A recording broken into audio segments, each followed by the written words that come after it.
কত তো কইতে চাই না না কেউ পারি না তাও তো আগারগাঁও নাই আগারগাঁও হয়ে গেছে মনে করেন কেক পট্টি এক লোকে কেক ব্যস্ত প্রতিদিন 40টা 50টা কেক আনতো আর বউ বানায় তো হ্যাঁ ব্যস্ত যা কেমনে চলতেছে কয়েকদিন ভালোই এই জন্য মানুষ অনেক ঝামেলা হ্যাঁ 50টা কেক কেমনে বানায় বা এটা সেটা আনতেন যাই হোক আরেক মহিলা লোক ব্যস্তে এই মহিলা দিয়ে আরো লোক আইছে কারণ আইতে এমন লোক হয়ে গেছে কারণ এই জায়গায় মনে করেন যে খাইতে হে 5 জন দেখতে হে 50 জন এই অবস্থা মানে সরকারের কাছে আবেদন করতেছে তাদের নাম বাদ দিয়া আগেরকার নাম বাদ দিয়া এখন ওই জায়গার নাম কেক পট্টি দিয়ে দেন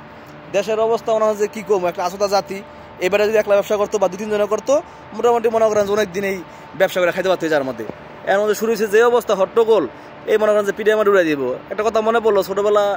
আমরা ওই আলু রান্নার পরে পিস কাটতাম ইয়ের মধ্যে ক্ষেতের মধ্যে তো একটা পিস কাটলে মোটামুটি খেতা লাগিয়েছে কইতো না হ্যাঁ সে পোলা মোলা পরে হ্যান্দা একটা কাটতো 100টা কাটতো মনে করেন যে 4-5টা পিস হয়ে যেত গা হ্যাঁ সে বেটায় মনে করেন যে একদিন খেলতে যেতাম কি পিস মনে করেন 3-4টা যা আছে সবই কোবা একটা দিয়েছে বেটায় তো এমন হয়েছে আমাদের দেশের অবস্থা মানে কেউ ভালো কেউ দেখতে পারে না যে যেটা শুরু করবো ওখানে মনে হয় আসতে সবাই হনে উঠবো তো এটা মনে করেন যে কি আর কমু এর আগে মিজান মিয়ার ভিডিও দেখলাম কি একটা অবস্থা 2 মাস ধরে ফেসবুকে ঢোকান যায় না মিজান মেলা খালি মনে করেন যে বড়লোক মানুষে মনে করেন যে গাড়ি হনে যায় প্লেট খারা থাকে লাইনে কি রে ভাই দেশে আগাল পড়ে গেছে গা এই কেক লইয়া এই মিজান মিয়া হোটেল লইয়া মানে কি একটা অবস্থা আমরা কি জাতি এত সময় মানুষ পায় আমার মাথায় ঢোকে না যে এত সময় এরা করতে পায় আমরা তো মনে করেন যে 12 ঘন্টা কাম করন লাগে 3 বেলা পেটে বাজু টানার লেগা আর হেবের আমাদের একটা এক পিস কেক খাওয়া লাইনের পর লাইন খারা থাকে গরু মাংস দা